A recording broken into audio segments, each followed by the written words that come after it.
Bonsoir, bonsoir, bonsoir la famille générale 5 étoiles. J'espère que vous allez bien. Likez, partagez la vidéo dans tous les groupes. Vous avez vu la semaine passée,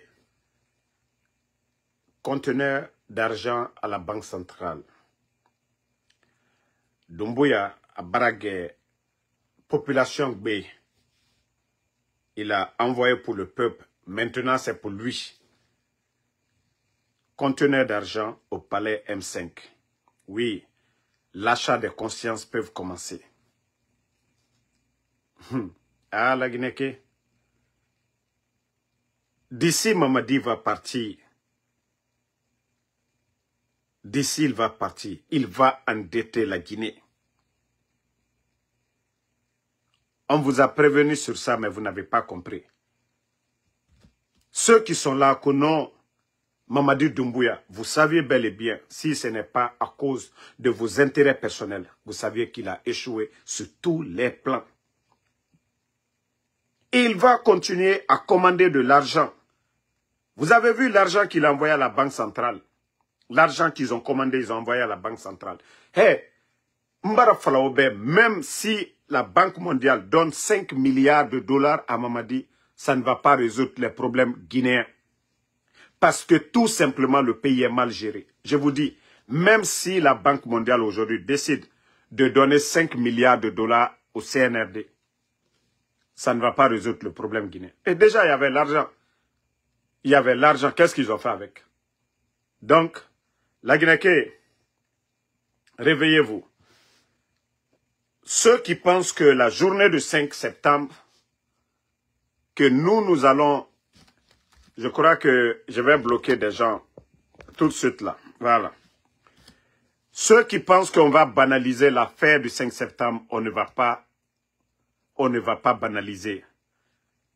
Les gens qui sont tombés par le coup d'État, par le sale coup d'État de Mamadi, nous allons les montrer. Vous voyez, M. Condé de Kindia, d'abord ils ont commencé par lui et ses enfants. Vous voyez, tous ces jeunes sont tombés le 5 septembre. Benjamin, les jeunes de Kaloum, Biringidi de Kolo. Le petit n'était même pas de garde ce jour-là. Pour vous dire combien de fois les mercenaires qui ont été payés par Mamadi Doumbouya. Tous ces jeunes-là sont tombés le 5 septembre. S'ils veulent nous distraire. Ah, moi-même, mon grand à moi, Seydou. Voici Seydou qui est là. Tous ceux-là sont tombés. Voilà. Tous ces jeunes sont tombés le 5 septembre. Ils veulent, si des imbéciles veulent célébrer le 5 septembre, tous ces jeunes soldats, garde présentielle, oui, que Mamadi et sa bande, voilà, je vous montre l'autre photo de Grand Seydou, qui n'était pas de garde, les mercenaires de Mamadi Doumbouya, dont je vais vous montrer des images tout de suite, vous allez voir. Voilà. Tous ces jeunes que vous voyez sont tombés le 5 septembre, que des bandits veulent célébrer le 5 septembre. Si certains veulent célébrer, voilà, toujours la photo de Benjamin. Voilà, des jeunes soldats, Mamadi Doumbouya, le 5 septembre. Ceux que Mamadi a tués. Voilà, la petite a perdu son papa le 5 septembre. Voilà, pour vous dire que beaucoup sont tombés le 5 septembre, comme ils veulent faire croire aux gens. Voici, tous ces soldats sont tombés le 5 septembre. Donc, Mamadi, il est conscient de tous ces jeunes-là. Tous ces soldats sont tombés le 5 septembre par Mamadi Doumbouya et ses mercenaires. Voilà. Voilà. Mais, comme je vous ai dit, le coup d'État est un crime et ils vont rendre des comptes. Inch'Allah, ils vont rendre des comptes au peuple de Guinée. S'ils pensent que ça restera impuni, là vous vous trompez. Vous allez rendre des comptes Vous allez rendre compte. Et comme je vous ai dit, le jour du coup d'État, voici les mercenaires qui étaient là. Vous avez vu? Le jour du coup d'État, ces mercenaires. Voici des mercenaires, les mercenaires que Doumbouya et sa bande, le jour du coup d'État, les mercenaires qu'ils ont. C'est-à-dire que c'est là on vous a dit, le coup d'État,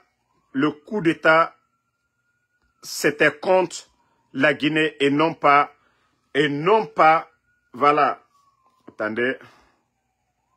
Ceux qui insultent là, ne les répondez pas. Nous, on les bannit et puis on avance.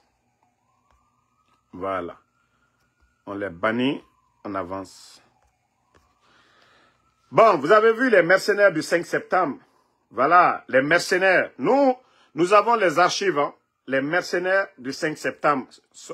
Ce sont les images des mercenaires que Doumbouya, qu'il a fait venir le 5 septembre contre le régime du président Alpha Condé. Allez prendre des toubabs, des gens, des mercenaires pour venir tuer la garde présidentielle dont je viens de vous montrer quelques images. Mais franchement, et voilà, ils n'ont rien à faire, ils n'ont rien à faire. Et vous avez vu, ce sont les sacrifices sataniques là qu'ils font. Regardez, hein. Vous voyez le taureau là dans le trou. Et Mouna Sese, c'est ce que Doumbouya et son clan sont en train de faire. C'est-à-dire pour endormir le peuple de Guinée. Voici l'œuvre de CNRD. Regardez. Ovarato. Ninge etenasa manama.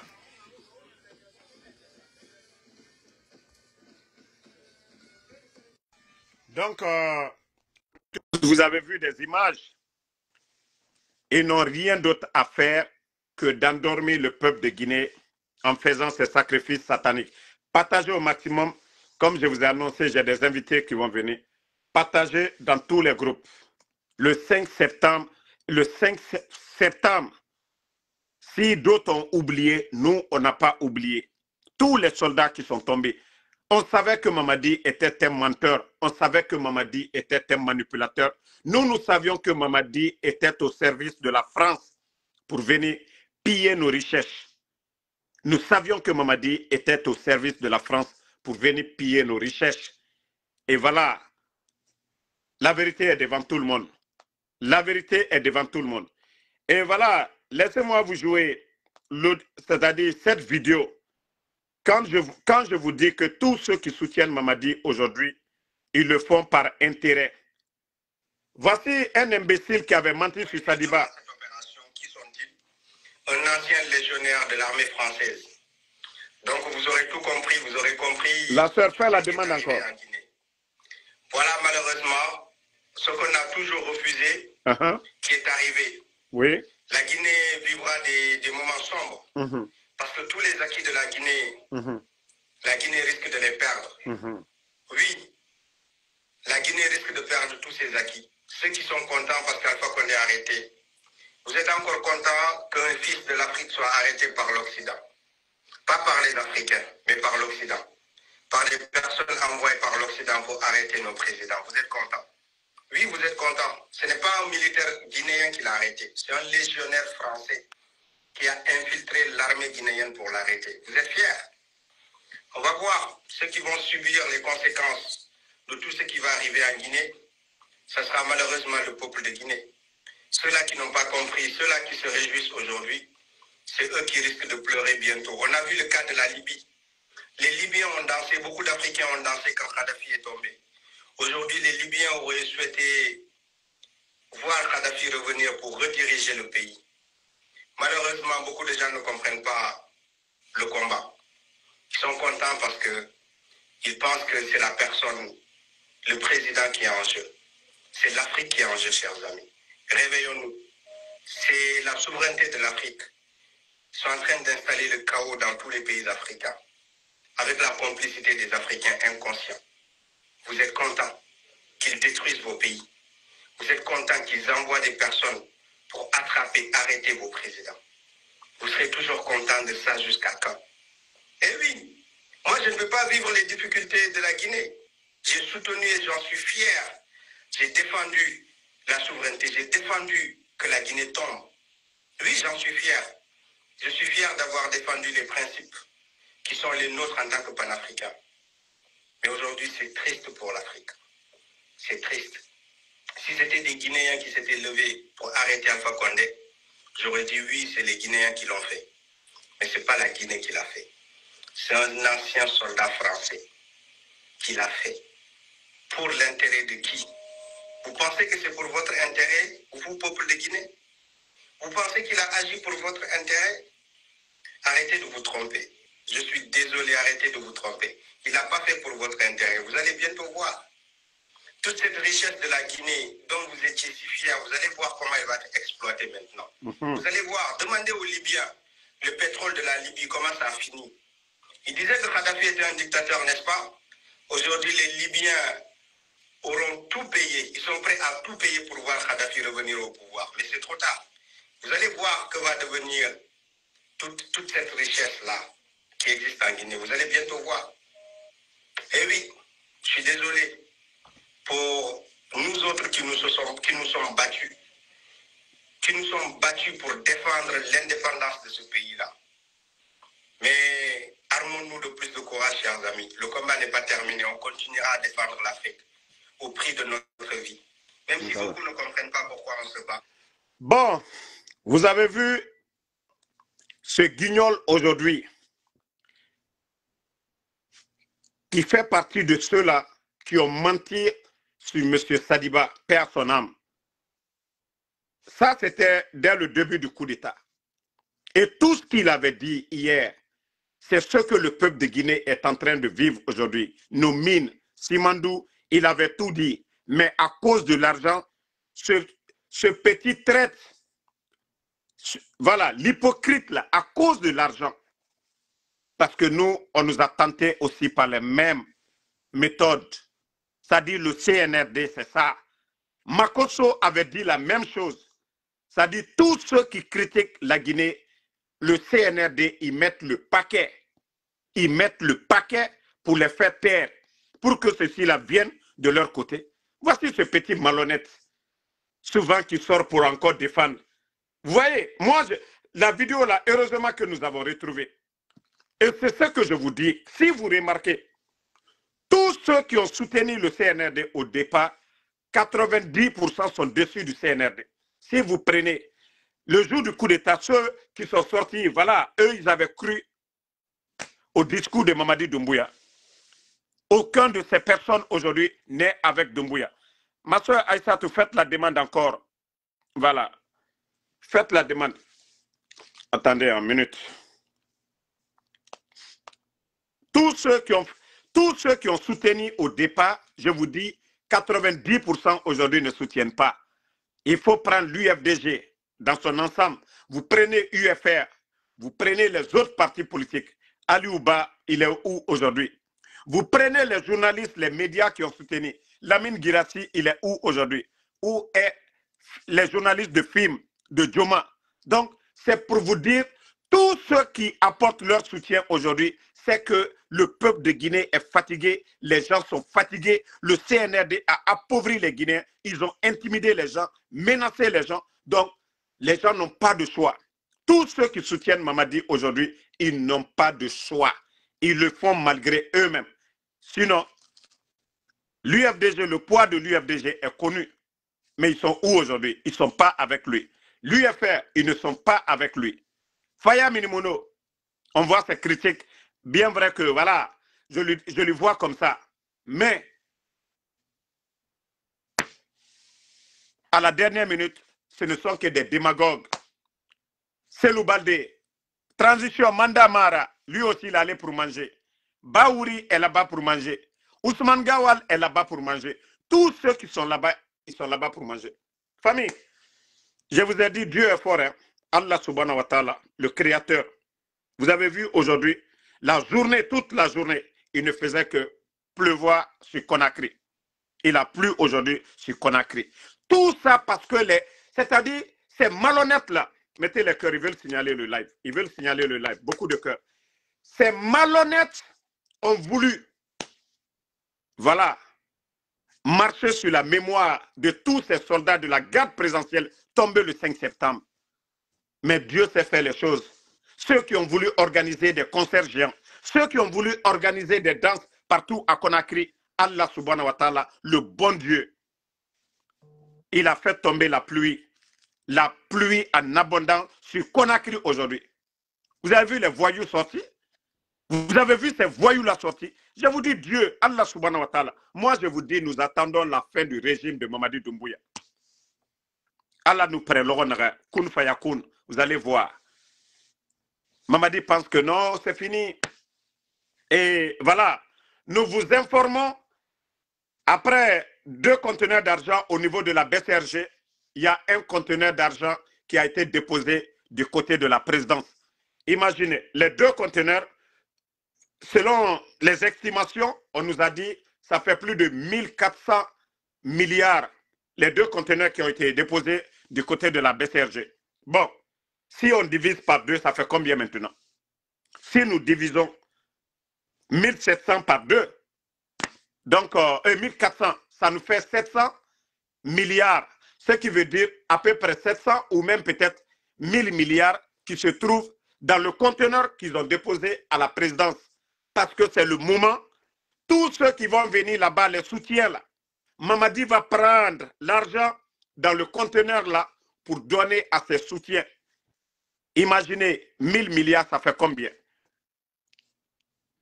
Ça fait combien en francs guinéens?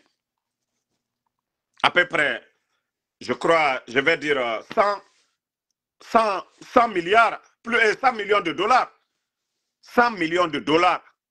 Mamadi Doumbouya va dilapider 100 millions de dollars juste pour des mouvements de soutien.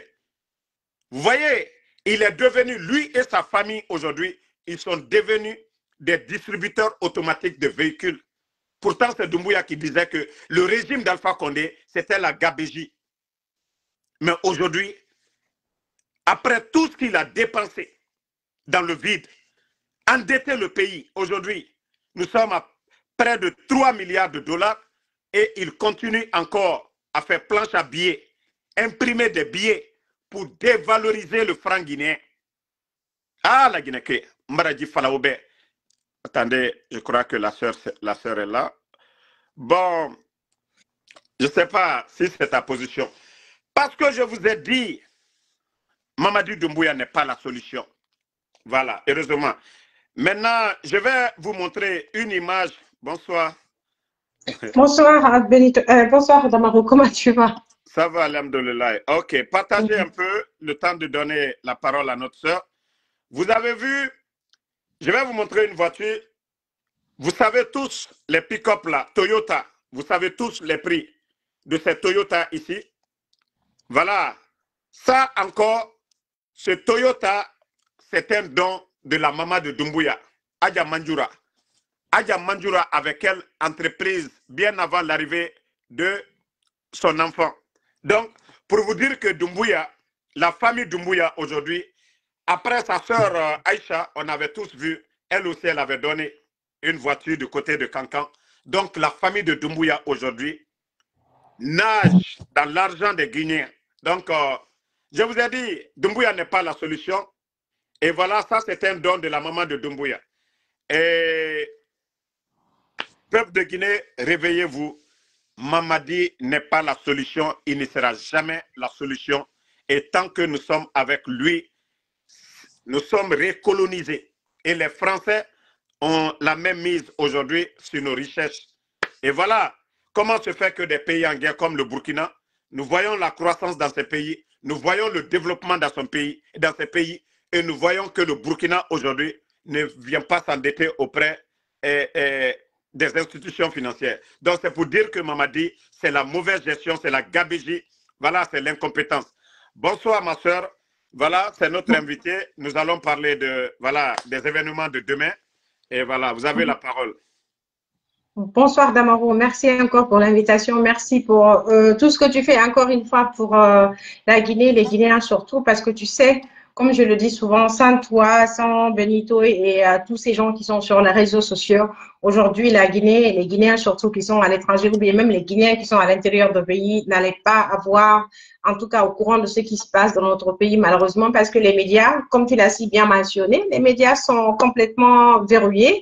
En tout cas, ceux qui sont là, ils sont à la solde du pouvoir, ils écrivent pour le pouvoir et c'est vraiment très dommage.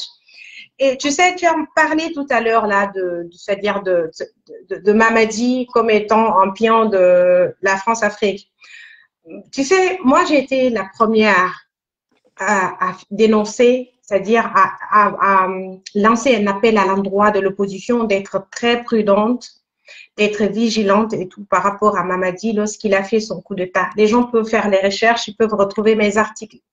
Même le titre de mon article, c'était quoi? C'était le lendemain du coup d'État, c'était quoi? Le coup d'État, un mal nécessaire? Point d'interrogation et tout cela. Après 6 mois, je l'ai décrit comme étant un coup d'État france-africain.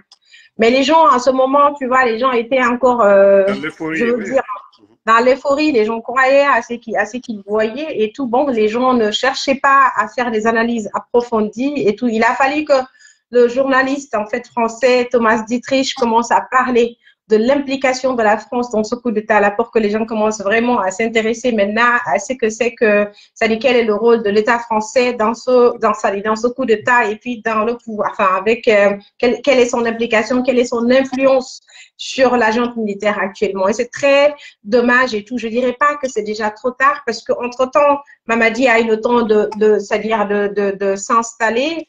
Il a eu le temps c'est-à-dire d'avoir des ramifications un peu partout. Vous voyez, Thomas Dietrich l'a dit hier que actuellement, comment ça s'appelle, le ciel guinéen est surveillé par une entreprise française. Donc, que les Guinéens ne se leurrent pas et tout. Ce qui me sidère surtout, c'est les gens qui se disent être des sécoutoristes qui sont là aujourd'hui, qui soutiennent ce pouvoir-là. Et ça, je me dis, comment on peut être un sécoutouriste, quelqu'un qui a été, quel qu'en soit ce qu'on peut lui reprocher, mais il n'a jamais voulu vendre la Guinée. Il n'a jamais voulu mettre la Guinée sur toutes les richesses qu'on a sous tutelle. Non. Partager les cœurs. Et pourtant, le système France-africain, pour ceux qui ne savent pas ce que c'est un système pratiquement qui nous fabrique, c'est-à-dire qui nous fabrique une élite qui va essayer de faciliter la mise sous tutelle de c'est-à-dire de nos États. Ça signifie quoi? Ça signifie, c'est-à-dire un système de domination sur fond d'un néocolonialisme étouffant.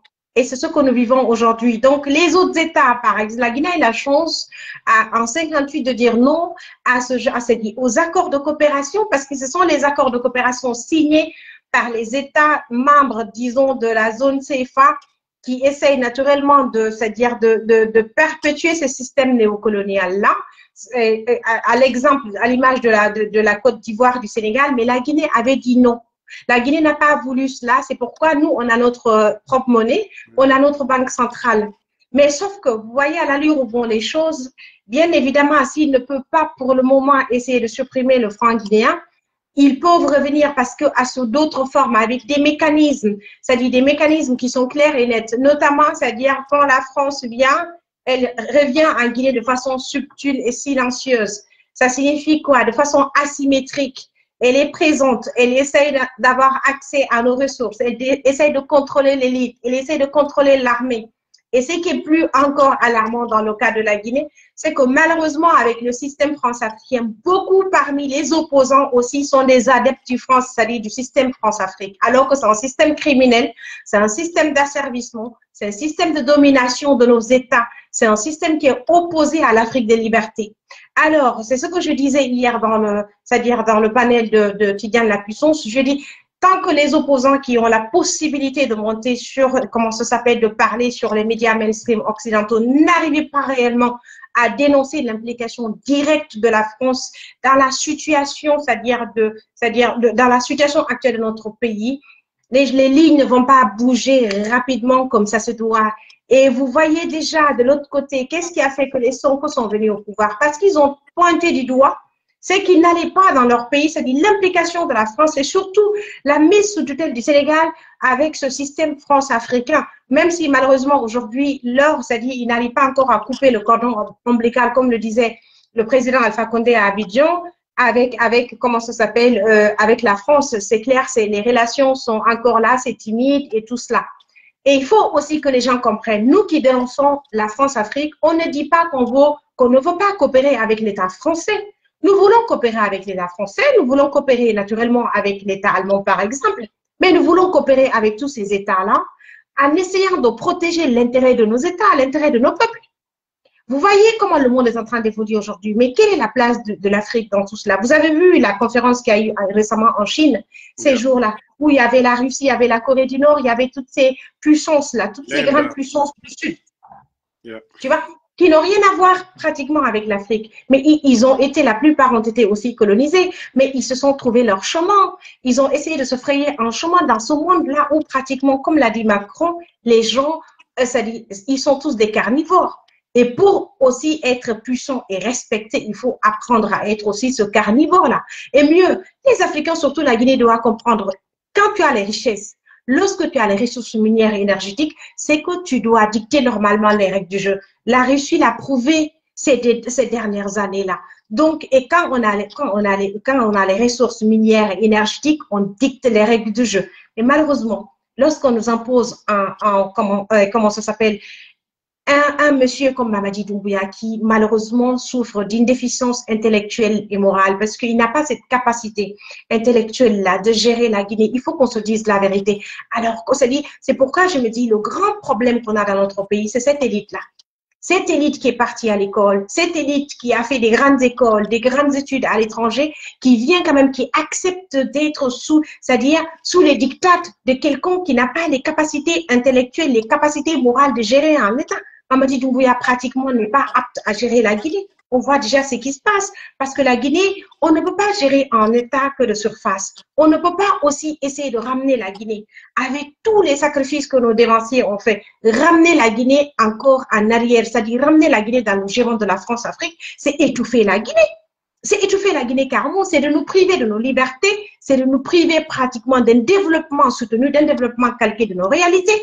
Donc, il faut que les Guinéens soient conscients d'une seule chose. C'est-à-dire, c'est soit on essaie de s'engager ensemble, comme nous sommes en train de le faire actuellement dans la nouvelle dynamique que nous avons mis en place en Europe ici, qui s'appelle la synergie des forces vives.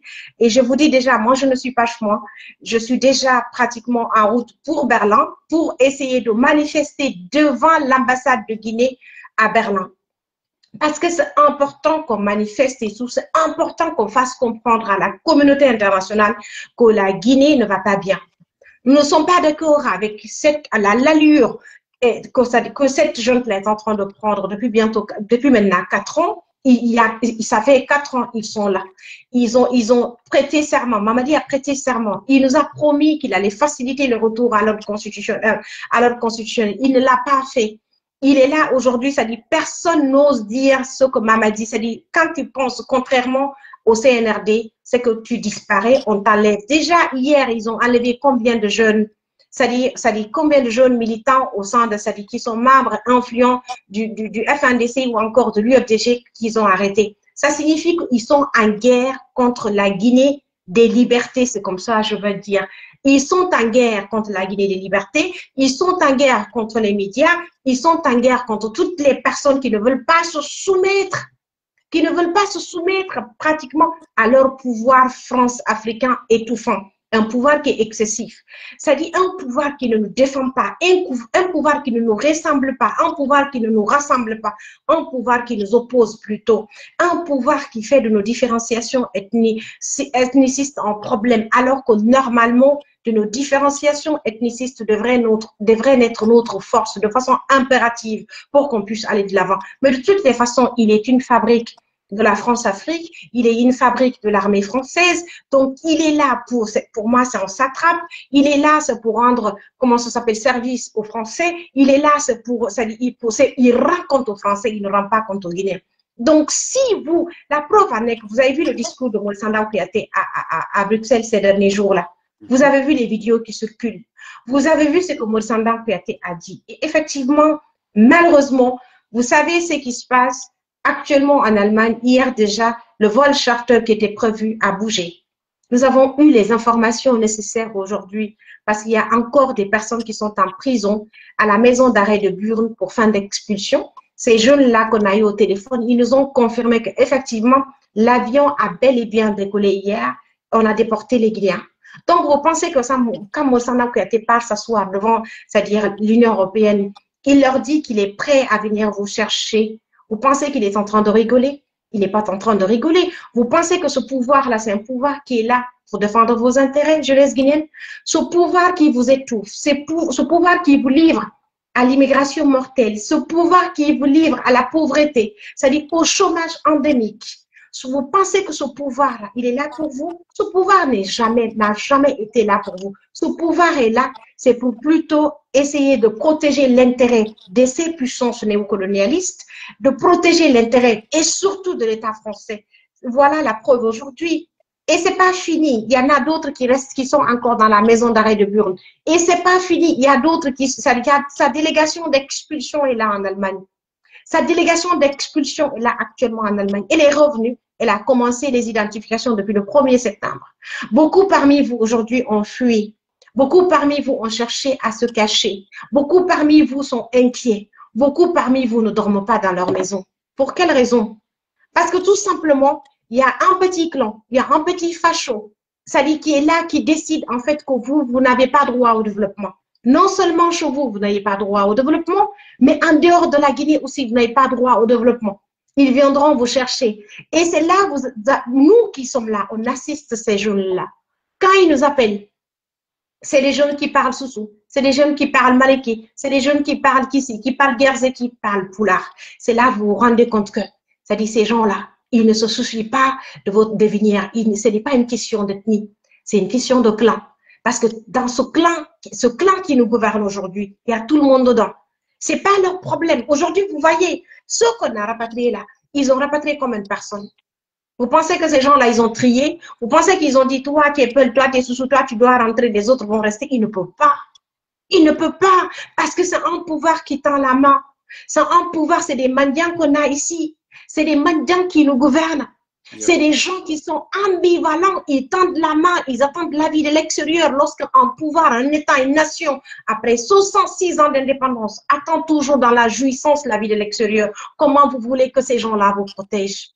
Comment vous voulez que ces gens-là, c'est-à-dire vous protègent? Ils vous protègent en Guinée et à l'étranger. Vous voyagez aujourd'hui, vous quittez la Guinée, c'est-à-dire vous traversez la Méditerranée pour risquer votre vie. Ceux qui ne finissent pas comme des cadavres dans les tréfonds de la Méditerranée se retrouvent en Europe confrontés au racisme quotidiennement, surtout en Allemagne actuellement. Et maintenant, on vient encore vous chercher. Et pourtant, beaucoup parmi vous sont malades. Vous avez des maladies qu'on ne peut pas soigner en Guinée. Beaucoup parmi vous, ça dit, font des formations que vous ne pouvez pas faire chez nous. Beaucoup parmi vous travaillent. Beaucoup parmi vous ont des enfants ici. Et qu'est-ce qui se passe finalement? On vient vous chercher, on vous déporte comme des colis parce que votre vie ne compte pas. Parce que pour eux, votre vie ne vaut pas plus que le pet dans la peur. Et quand tu regardes Etous, Mamadi, il a vécu en Europe, il sait ce que c'est que demander de l'asile, il en a fait, il a l'expérience, les Mauriçandans Kouyaté pareil, Mauriçandans Kouyaté qui nous dit qu'il y a le boulot en Guinée, mais sa famille se trouve aux États-Unis. Pourquoi ces enfants ne rentrent pas si on a vraiment assez de boulot avec Simandou? Vous voyez un peu, c'est-à-dire le foutage de gueule. Et c'est pourquoi je vous demande, dans le cadre de cette synergie-là qu'on a mis en place, de sortir, que tu sois en Belgique, sors, va réclamer tes droits. Ici, personne ne va t'assassiner, personne ne va te kidnapper parce que tu es sorti réclamer tes droits. Normalement, le droit de manifester a un caractère universaliste garanti par les différentes conventions sur les droits de l'homme que la Guinée est signataire. Mais vous voyez, ils interdisent l'opposition, nous qui ne pensons pas comme de manifester, mais en même temps, eux, ils sortent manifester, eux, ils partent faire la campagne. C'est-à-dire, même l'administration guinéenne qui est censée normalement garder sa neutralité ne la garde pas par rapport à leur projet de sélection. Parce que pour moi, c'est un projet de sélection par rapport à leur référendum, c'est un projet de sélection parce que la Guinée n'a pas un problème de constitution. La Guinée n'a jamais eu un problème de constitution d'Amaro. La Guinée n'a jamais un problème de constitution. Le problème qu'on a, c'est le problème d'applicabilité du contenu de la constitution qu'on a. C'est le problème d'applicabilité des lois qu'on a. Ça ne sert à rien. Ça ne sert à rien de mettre tout le temps une nouvelle constitution et puis tu vois des gens qui font de la campagne pour dire que voilà, l'éducation sera gratuite. Mais attendez, quelle éducation va être gratuite? Vous savez, Mamadi même a dit, Madame Maruta même, tu sais, il a pris un décret récemment. Il a dit que tous les Guinéens qui ont un problème de double identité par rapport à leur passeport, qui vivent, c'est-à-dire en Europe, en Occident, ils peuvent aller se faire enrôler à l'ambassade, dans les différentes ambassades, et puis ils vont essayer de changer leur identité, ils vont prendre celle qui leur convient, comme l'a fait par exemple le Mali, parce que c'est nous qui avons interpellé Maurice Kouyaté sur la situation ici, par exemple. On a pris l'exemple sur le Mali d'Assimi Goïta, qui a essayé de régler ce problème-là en un mois, 4 semaines. Et nous, quand il a pris le décret, il a demandé alors à ses agents de l'appliquer. Mais vous savez ce qui se passe? Les agents de Mamadi ne l'appliquent pas là. Tu sais ce qu'ils font? Normalement, tu dois payer tout simplement les frais d'enrôlement qui varient entre 125 $ jusqu'à 350 $. Mais qu'est-ce que ces gens-là ils font? Quand tu te fais enrôler, d'abord ici, par exemple, nous à l'ambassade de Guinée à Berlin, pour avoir un rendez-vous, ils ont mis un réseau de corruption et il faut payer de l'argent, le plus souvent pour avoir un rendez-vous rapide. Et quand tu te fais enrôler dans ces conditions-là, parce que tu as un problème d'écrasement de passeport, qu'est-ce qu'ils font? Ton passeport sort à Conakry, tu demandes de payer 2 000 €. Wow. 2 000 € pour Non, mais obtenir... j'ai cru que ce n'était pas vrai, parce que d'autres me l'ont dit, mais moi, je n'avais même pas cru. Wow. D'abord, je vais te faire jouer. Je vais t'envoyer les audios. Tu vas les écouter. Toi-même, tu vas les faire jouer. J'ai les audios. Wow. C'est-à-dire le personnel impliqué. C'est-à-dire, pour le moment, je garde les audios parce qu'en fait, le jeune doit recevoir pratiquement son passeport pour le couvrir. Wow. Ils sont en train de mettre, c'est-à-dire, c'est tellement de jeunes qui se retrouvent dans cette situation. Il y en a naturellement qui payent parce qu'ils se disent que, bah, attends, ma soeur, voilà, si on ne paye pas, qu'est-ce que nous, on va essayer de faire et tout? On n'a pas le choix. J'ai besoin de mon passeport, je paye. J'ai dit, mais attendez, il s'agit de l'applicabilité d'un décret. C'est-à-dire, celui qui est là, qui gère l'État guinéen. Il prend un décret. Il demande à ses agents de faire respecter son décret. Ces agents essaient de contourner le décret. On exige 2 000 € des jeunes Guinéens pour qu'ils puissent obtenir son passeport. Parce qu'ils lui disent que le passeport a une anomalie. Et ce qui est encore plus aberrant, ce qui est encore plus sidérant, ce sont même les gens de la diaspora qui sont impliqués dans cette histoire de mafia. Tu vois ce que ça fait? C'est-à-dire, le Guinéen à tous les niveaux, nous sommes corrompus et corrupteurs. C'est-à-dire, on n'arrive pas à comprendre que normalement, un État ne peut pas fonctionner de cette façon-là. Et encore, je vous dis, si vous restez dans vos maisons, vous pensez que quand vous sortez manifester là, c'est pour donner de la force à Madame Baldi, c'est pour donner de la force à l'UFDG, c'est pour donner de la force au RPG, c'est pour donner de la force, je ne sais pas quoi, vous vous trompez. Parce que moi qui vous parle là, en principe, moi qui vous parle, en principe, je peux rester dans mon coin, je peux rester dans ma zone de confort. Parce qu'en fait, je ne vais pas sortir manifester jusqu'à ce que quelque chose va me manquer dans ce pays. Je ne peux pas sortir manifester jusqu'à ce que Maurice Kouyaté va signer un décret pour dire que voilà, ou un accord pour me faire expulser. Vous le savez bien évidemment. Mais on le fait, c'est parce qu'on se dit la Guinée ne peut pas toujours continuer comme ça. On le fait parce qu'on se dit que le pays là ne peut pas continuer à être géré par un petit clan. C'est-à-dire qu'il n'a non seulement ni la volonté, ni l'engagement nécessaire pour essayer de sortir la Guinée de sa situation de cul-de-sac. On ne peut pas quand même essayer de gérer une nation. On ne peut pas se passer des partis politiques dans un pays. Dans une nation qui se veut démocratique, on ne peut pas se passer des partis politiques, quelles qu'en soient les anomalies au niveau des partis politiques. Quand je vois la sortie de cette dame-là, Diane Touré, qui nous parle, qui dit que voilà, que l'UFDG n'a qu'à justifier, par exemple, l'achat de son siège, mais c'est ridicule. Parce qu'elle-même, elle sait pertinemment que ça dit, le siège de l'UFDG a été acheté avec l'argent des militants de l'UFDG. Yeah. Ça, deuxièmement, elle n'a qu'à nous expliquer, par exemple, elle, comment elle fait pour mener son train de vie qu'il est en train de mener actuellement, y compris son ministre et son ministre de tutelle, M. Condé, y compris Mamadi Doumbouya. Tu l'as dit tout à l'heure, là, l'argent qui est venu, parce qu'il y a un déficit, parce que tu sais, comme Damaro, à chaque fois quand on parle de manque de liquidité, c'est qu'il y a un problème de déficit budgétaire. Partagé, oui. Il y a un problème de déficit budgétaire. Donc, maintenant, ils partent fabriquer de l'argent. Ils amènent, ils inondent le marché guinéen. Naturellement, il faut s'apprêter à ce qu'il y ait de l'inflation aussi sur le terrain. Parce que quand on inonde le marché normalement avec des billets de banque, c'est-à-dire avec du cash, c'est que le risque qu'il y ait une inflation, elle est trop élevée. Et là, maintenant, là, quand il va prendre cet argent-là, il va essayer de prendre cet argent, il va distribuer à ces gens-là. Et c'est-à-dire eux-mêmes, elle-là même, cette dame-là, elle en profite aussi est-ce que normalement, ces gens-là ont, c'est-à-dire, ils peuvent dire quelque chose aux Guinéens en temps normal? Parce qu'ils ne font même pas preuve d'exemplarité. C'est pourquoi j'ai dit ici, pourquoi vous êtes là, vous essayez de maintenir, c'est-à-dire les anciens dignitaires du pouvoir du président Alpha Condé en prison? Parce que vous ne faites pas preuve d'exemplarité. Bien. Vous ne faites pas preuve, vous détournez des fonds publics aujourd'hui. Vous êtes plus vorace, vous êtes plus cynique, vous êtes plus méchant. Ça dit du grand au petit, vous êtes tous des corrompus et des corrupteurs. Comment vous pouvez maintenant prétendre lutter contre la corruption dans ce pays? C'est que c'est ahurissant, c'est incroyable. Et comment en temps normal? Tu sais, même quand les gens partent manifester, tu t'imagines le degré, c'est-à-dire le degré de fourberie que ces gens ont. Vous prenez de l'argent, vous donnez aux gens pour qu'ils partent manifester. Je ne comprends pas. Ils prennent de l'argent, ils donnent aux gens, partez manifester pour soutenir le CNRD. Mais on n'a pas, la popularité ne s'achète pas. Ça ne s'achète pas. Quand tu achètes ta popularité, dis-toi qu'à un moment donné, c'est que le jour où tu n'as plus d'argent à donner aux gens, ils vont te tourner le dos. Donc, vous allez continuer à donner. C'est pourquoi l'argent est fini dans les caisses de l'État. Parce qu'ils prennent de l'argent, ils donnent aux gens. Le Guinéen, c'est-à-dire, ils disent aux Guinéens, prenez ça. Ils donnent tel 500 000 euros. Il n'a pas 400 000. Partez faire de la campagne. Maintenant, vous faites de la campagne. L'argent dans les caisses de l'État, ça va finir. Donc, ça veut dire que c'est que je n'arrive pas à comprendre cette façon de personnification du pouvoir.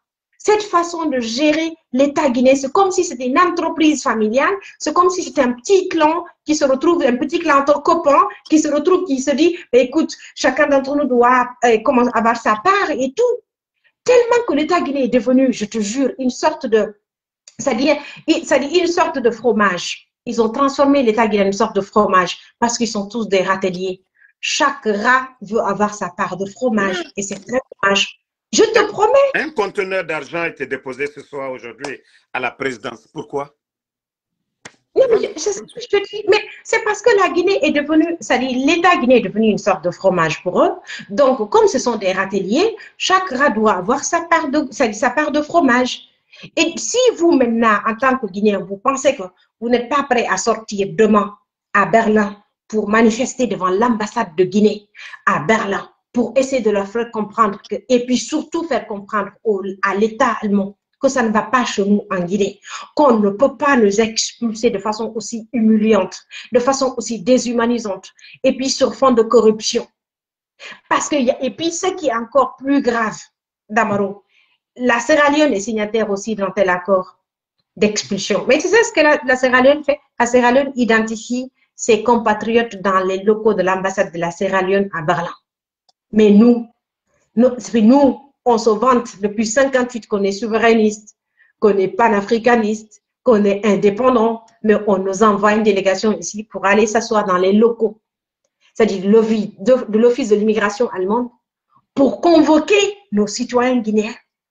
Wow. Qui allaient s'asseoir, je te jure, c'est-à-dire dans les locaux de l'Office de l'immigration, avec un personnel de l'ambassade, et c'est-à-dire arrogant, à un personnel de l'ambassade arrogant, des personnes qui ont aussi demandé même de l'asile ici en Allemagne, et puis avec un personnel venu c'est-à-dire du ministère des AE, du ministère, comment ça s'appelle, de l'Intérieur de la protection civile, qui se retrouvent là-bas, tellement qu'ils ont peur, qu'est-ce qu'ils font? Ils mettent des bavettes.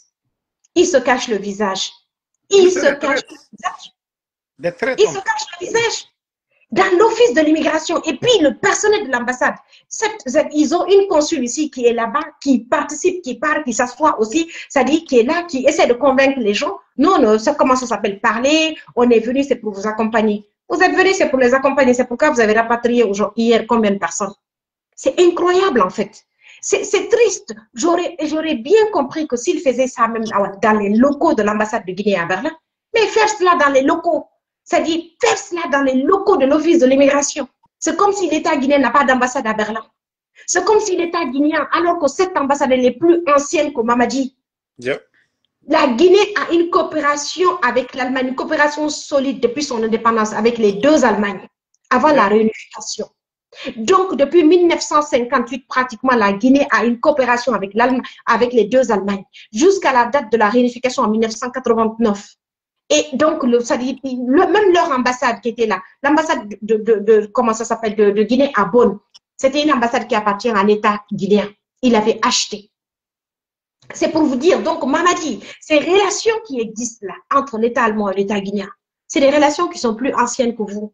C'est des relations qui sont plus anciennes que nous tous. Et comment vous pouvez essayer de vous comporter comme ça?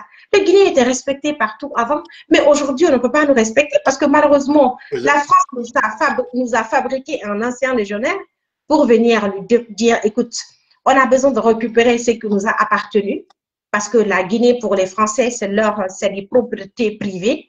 Ça les appartient à la Guinée, les Guinéens les appartient. Alors, mais pour essayer de bien faire le boulot, il faut essayer de prendre un traître, un esclave volontaire. Malheureusement, on s'attrape pour essayer de faire le boulot des Français, parce que là, les Français n'ont pas besoin de se montrer, c'est-à-dire d'être là, comme le disait Amadou Kourouma dans son livre Soleil des indépendances.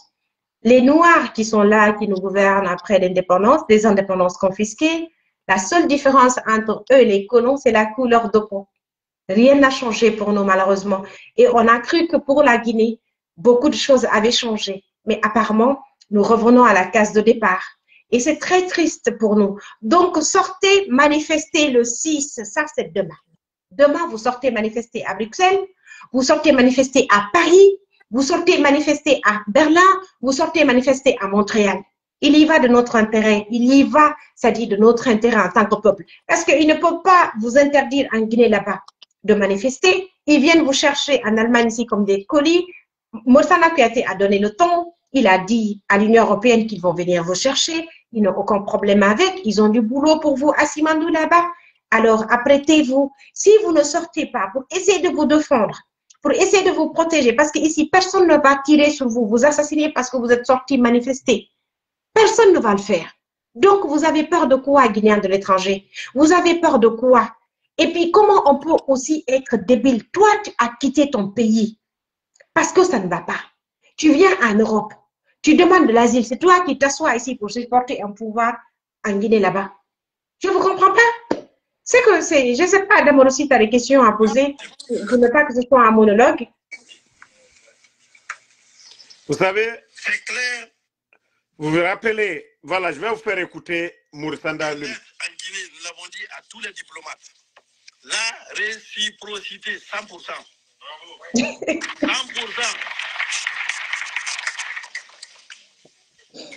Pour envoyer un Guinéen, je renvoie un citoyen de chez vous. Voilà, c'était le guignol. Moi, je l'appelle Ouya Sanda. C'est un malinqué, vous savez déjà ce que ça veut dire. Voilà. Mettez les cœurs, ils veulent signaler le live. Tapotez, partagez, partagez, mettez les cœurs. Donc, c'est lui qui disait ici que si on rapatrie un citoyen de chez lui, sans raison valable, qu'il va rapatrier un citoyen aussi venant de ce pays-là. Et voilà. Et tout le monde a écouté la vidéo quand il était avec je crois que c'est la Commission européenne. Voilà. Voilà. Et tout le monde a écouté. Qu'est-ce qu'il a dit en tant que ministre des Guinéens de l'étranger?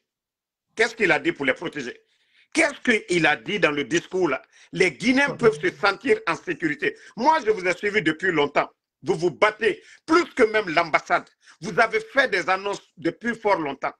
Mais voici le résultat qui est là. Ce que vous avez voulu éviter dans toutes vos sorties pour ne pas qu'on rapatrie nos compatriotes comme si c'était des sacs de riz qu'on venait prendre et amener au pays. Franchement, c'est une honte. Et voilà, comme on vous le dit, hein, quand on vous dit de sortir pour manifester, c'est à cause de tout ça. Voilà, pour prouver que oui, ceux qui sont en Guinée, ils ne sont même pas prêts. D'abord, il allait mentir. Hein. Quand il dit que Simandou va, aujourd'hui, qu'ils ont besoin de la main-d'œuvre. Aujourd'hui, il y a combien de Guinéens aujourd'hui qui sont assis, qui n'ont pas d'emploi? Et même avec les inondations et autres, est-ce que l'État guinéen est parvenu à apporter assistance aux sinistrés? À plus forte raison de donner de l'emploi. En tout cas, continuons le combat et voilà, et rappelez le lieu et l'heure à nos compatriotes du côté de Berlin. Du côté de Berlin, c'est Petalinenstraße, c'est-à-dire numéro 14. Petalinenstraße numéro 14. Quand tu mets Petalinenstraße numéro 14 ou bien tu mets ambassade de Guinée à Berlin sur Google Maps, ça va te faire sortir et tout. C'est dans, je crois, la commune Stieglitz. c'est Berlin Stiglitz. Donc, c'est pas compliqué du tout à retrouver. Et donc, voilà, nous, on va être là-bas. La manif commence à 11 h. On a tout le temps, nous serons là-bas très tôt le matin et on a obtenu l'autorisation. Donc, n'ayez pas peur. Il faut venir. Et d'ailleurs, si tu viens, surtout lorsque tu as demandé de l'asile ici politique, dis-toi que tu as encore des arguments solides pour essayer d'appuyer ta demande d'asile. Donc, c'est important. Et tu sais, Damaro, moi, c'est ce que je ne comprends pas. Pourquoi vous avez peur de sortir? Lorsque tu sors, tu manifestes déjà. Vous savez, il y a un jeune qu'ils ont arrêté cette année-là. On est parvenu à le faire sortir de la prison. Voilà des arguments qu'on avait placés. Et lui, il a sa femme ici qui était en état de famille. On l'a fait sortir de la prison et tout parce qu'il était membre, en fait, non seulement de notre ONG, mais aussi et surtout, il est sorti, il manifestait et tout. Donc, c'est pareil aussi pour tous ces gens-là. C'est-à-dire, il y a aussi Gabi, avant lui, il y avait Gabi. Aussi pareil. Donc, tous ces jeunes-là, quand je vous dis sortez, sortez parce que vous savez pertinemment que si tu te fais, s'ils te remarquent ici, parce que moi, je vous dis, hein, il y a des rapports qu'on écrit tous les jours sur moi, quotidiennement sur moi, et puis qui déposent là-bas. Et qui le fait, ce sont les gens de leur ministère. Mais ça ne me fait ni chaud ni froid. Parce que je l'ai toujours dit. La lutte pour le respect de la dignité de l'homme noir en Allemagne surtout, en Europe, pour moi, s'il le faut, je vais perdre ma vie, je vais le faire. Parce que je dis encore, je le répète, si l'Europe, le droit d'aller là où elle veut, c'est-à-dire, il lui est important qu'elle comprenne aussi que le droit pour nous d'aller là où nous voulons est important aussi. Parce que sans l'Afrique, l'Europe n'est rien. La preuve en est que la France, c'est un empire colonial qui ne veut pas être un ancien empire. Et pourquoi? Vous vous êtes posé la question?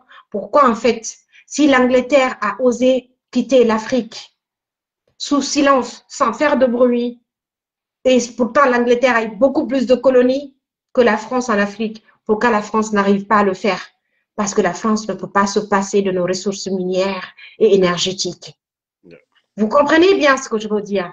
Donc, et en plus, moi, je me sens réconfortée aujourd'hui sur ma position. Je me sens pas bien parce qu'on a déporté les Guinéens, mais je me sens bien, vous savez pourquoi? Parce que pendant tout ce temps, j'étais seule. Pratiquement, nous étions seuls à combattre, c'est-à-dire à dénoncer ce que Moïse Kouyaté est en train de faire en Allemagne.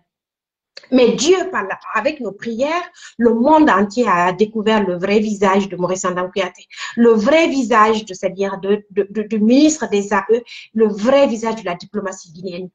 Une diplomatie, à mon avis, qui est assombrie, une diplomatie qui est émiettée, une diplomatie où on a des diplomates corrompus, des diplomates corrupteurs, des diplomates qui ne respectent aucune règle de la diplomatie en tant que telle, des diplomates incapables de protéger nos citoyens à l'étranger, des diplomates même qui ne se rendent même pas compte, c'est-à-dire quand un Guinéen décède ici, je te dis, comment ça s'appelle, Damaro, quand un Guinéen décède ici, il ne contribue pas, c'est ni action, c'est ni réaction. Même quand tu es victime de l'assassinat de la police. On a un cas actuellement où un jeune Guinéen a été assassiné par la police et tout, il n'a rien fait, il était dans sa chambre, dans son camp d'asile.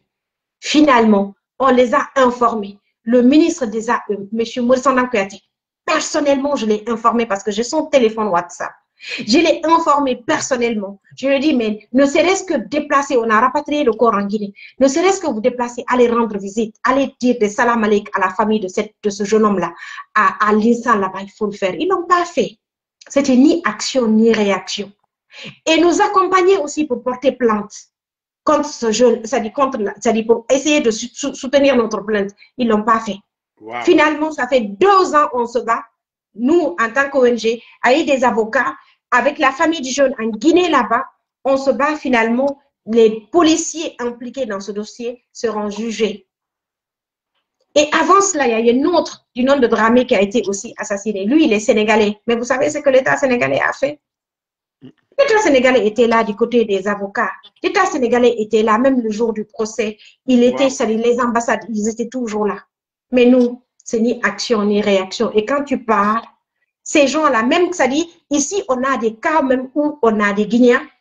Quand on les informe que tel Guinéen, par exemple, les autorités les informent, tel Guinéen est décédé, nous voulons savoir qui il est. Est-ce que vous pouvez l'identifier? Vous pouvez essayer d'organiser, de récupérer le corps, surtout les gens qui ne sont pas dans les associations. Qu'est-ce qu'ils font? C'est ni action ni réaction. Jusqu'à ce qu'il y ait par moments ici, on incinérait des jeunes. On a incinéré les corps de quelqu'un ici, des jeunes ici. Et là aussi, ils sont sortis sur film pour pouvoir nous démentir. Parce qu'on a dit qu'on a incinéré le jeune. Finalement, la vérité est sortie. Le jeune a été incinéré. Wow. C'est pour te dire combien de fois, depuis nous, on est là, on dénonce les failles, les défaillances au niveau de l'ambassade, au niveau de la diplomatie guinéenne. Et pourtant, une diplomatie, c'est la porte d'entrée dans l'État. Une diplomatie, c'est la porte d'entrée dans l'État. On ne peut pas prendre n'importe qui, n'importe comment confier, non seulement une ambassade, et puis confier aussi un ministère des AE. Ce n'est pas possible. Mais quand, oui. Je ne vous coupe pas la parole. Ce que les gens ne savent pas, Ouya Sanda, comme vous êtes même, monsieur Maurice Sanda, vous le respectez. Il s'appelle Ouya Sanda. Il était ici, à Washington. Et vous savez, les ONG qui luttent contre l'excision en Afrique, le monsieur, il était à la tête de ces ONG ici. Il n'a pas été diplomate comme les autres. Voilà, on lui prend, on dit docteur Maurice Sanda, boum, on le met ministre des AE. Comment est-ce qu'il va travailler comme les autres? Voilà, donc c'est ce qui fait qu'il ne comprend absolument rien de ce qu'il est en train de faire. Déjà, le boss, Mamadi lui-même, il n'a pas de niveau, il n'a aucune notion de la République. Et voilà, des gens, c'est voilà, on vient, tu le vois, sa démagogie, ce qu'il fait. Il dit, j'ai pris l'avion, je suis allé chercher nos compatriotes du côté de la Tunisie. Est-ce qu'il avait besoin de rappeler ça aux Européens là-bas? C'est parce que c'est quelqu'un qui n'a pas honte. Et qu'est-ce qu'il a donné? Ces 20 000 personnes dont il a cité là-bas. Quel emploi l'État guinéen a donné à ces gens-là? Donc, ma soeur, on va résumer. Vous allez résumer, voilà, en quelques mots et on va... Voilà. Donc, voilà, pour clôturer, en tout cas, encore une fois, sortez demain.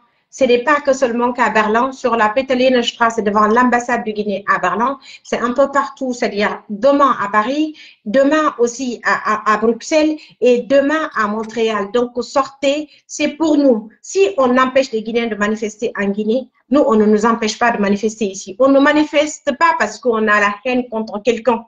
On ne manifeste pas parce que, c'est-à-dire, nous détestons, c'est-à-dire les gens qui sont là. On manifeste parce qu'on se dit qu'on ne peut plus accepter ce pouvoir qui est excessif, ce pouvoir qui est étouffant, ce pouvoir qui ne rassemble pas les Guinéens, ce pouvoir qui nous divise, qui nous oppose. C'est ce pouvoir qui fait souffrir les enfants, surtout en Allemagne ici. Parce que, c'est-à-dire, le droit au développement, vous nous refusez cela en Guinée. Et si on sort pour venir ici, pour au moins pouvoir s'en sortir, prendre nos familles en charge en Guinée. Vous savez qu'en Guinée, il n'y a pas d'allocation familiale, il n'y a pas d'allocation sociale. Et en Allemagne, quand on vient, la plupart de ces gens-là travaillent. Ils prennent leur famille en charge en Guinée là-bas. Vous venez encore les chercher ici? Eh, bon sang de bon Dieu. Donc, s'il vous plaît, Guinéens de l'Allemagne, sortez demain. Jeunesse guinéenne de Berlin. Vous savez qu'Alpha Omar a perdu la vie ici. Vous savez qu'on a fait une très grande lutte ici pour qu'on vous laisse en paix. Ne pensez pas qu'aujourd'hui, parce que c'est dans les autres régions, ça ne peut pas venir en Allemagne, à Berlin aussi. Ça peut être là à tout moment.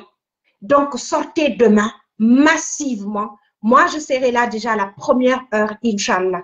Que le Tout-Puissant bénisse les Guinéens et la Guinée qui comprennent. C'est tous les Guinéens qui comprennent là. Que le Tout-Puissant nous bénisse. Et tous les Guinéens qui pensent que la Guinée est bien gérée. Que le Tout-Puissant Allah gère votre vie comme la Guinée est gérée actuellement. Wassalam. Wallahi. Merci beaucoup, Madame Baldé. Et voilà, certains demandaient votre page Facebook. Rappelez-les. Voilà. Ma page Facebook, c'est Politique Autrement, Aïssatou Chérif Baldé. Et j'ai le site web aussi, c'est-à-dire je suis journaliste de profession, je ne me suis pas présentée. Hein. Je suis journaliste de profession, je suis politologue de formation et juriste.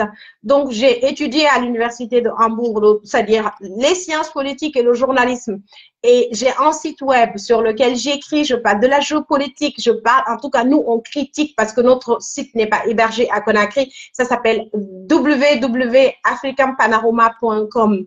Donc, si vous voulez, c'est-à-dire éveiller votre conscience là, c'est-à-dire si vous êtes vraiment, c'est-à-dire pour l'Afrique des libertés, partez sur notre site, vous allez avoir les informations que vous voulez. Nous ne sommes pas à la solde de quelqu'un, nous savons comment l'Europe fonctionne, nous savons comment l'Afrique fonctionne. Notre objectif, c'est d'éveiller les consciences de la jeunesse africaine. Donc, venez sur notre site, ma page, c'est la politique autrement avec Aïssatou Chérif Baldé. Ou bien Dionkosan, quand vous donnez Dionkosan, c'est la politique autrement, vous allez me retrouver et sur Facebook et sur TikTok. Merci à vous. Merci beaucoup, Damaro. Vous allez Merci pour tout ce m'envoyer que le tu lien fais. sur WhatsApp et comme ça, je vais partager sur ma page. Voilà. D'accord. Merci. Merci à Merci. toi, Damaro. Voilà. Merci Merci beaucoup. d'être passé. Merci beaucoup. Voilà. Merci, oui, merci. Bon, comme vous le savez, c'était Madame Baldé. Et voilà. Demain, c'est la journée de vérité. Il faudrait qu'on montre à ces petits bandits du CNRD que nous, les Guinéens, ici en Occident, nous avons cette liberté de manifester. Même s'ils interdisent les mouvements, voilà, et des manifs du côté de la Guinée, nous ne pouvons pas nous asseoir ici et rester silencieux. Les soi-disant soutiens du CNRD veulent organiser aussi des mouvements pour montrer à la communauté internationale que tout va bien. Donc, nous n'allons pas l'accepter. Donc, nous vous demandons de sortir massivement du côté de Montréal, du côté de Berlin, du côté de Bruxelles, du côté de Paris pour demain. Nous nous préparons pour nous ici le 13 de ce mois. Donc, merci à tout le monde. Merci à tous ceux qui ont partagé le live. Voilà, merci Sam Norman Wonduno, Fatmata Keita, merci à vous. Merci Mayama Amadou Doré, merci à Suleiman Diallo, Sidi Estidiak T. Diakité, merci à vous. Kone Sokra, merci. Merci à voilà, Djabi Djabi. Merci à Amidoumo, Mariama Baldé, Kassé, merci à vous. Merci à Alexandre Pivi. Kourouma Mohamed, merci à vous. Tcherno Sadou Diallo, Salim Djabi, merci à vous. Merci à Kondé Mohamed Koka. Voilà, merci à l'enfant du Prak, merci Abraham Sangaré, Alpha Ouma Diallo, Tcherno Mamadou Diallo, merci à vous, merci voilà, à Mohamed Lamine Bangora, Bronx Sidiki Tiewa, merci à vous, merci à Ismaël Mola Kaba, voilà, vous êtes nombreux, Ngwase Blanga Kamara, merci à vous, Samuel Kamara, merci à vous, merci à Boba Diallo, merci, Omarou So, Salmane Missida Diallo, Negnoa, merci à vous. Merci. Voilà. Mayamad Amadou Doukouré. Bouliwal So, merci à vous. Djibril Konate. Ma soeur Mathilde Sarah Makale, merci à vous. Sadia Diallo, merci à vous. Semek, le frangin shérif, merci. Suleiman Diallo, merci à tous les patriotes. Sekou Papus Kourouma. Voilà, Ibro Djane, merci à vous. Shérif Barry. Bonne soirée à tout le monde. Rendez-vous voilà, dans un instant sur TikTok. Voilà. Bangali Mva Finjomande, merci à vous. Barry Alassane Bambowal, merci à vous. Maviatou Diallo, merci. Kourouma Mohamed, bonne soirée. Rendez-vous dans quelques instants. Soumaïla Kondé sur TikTok.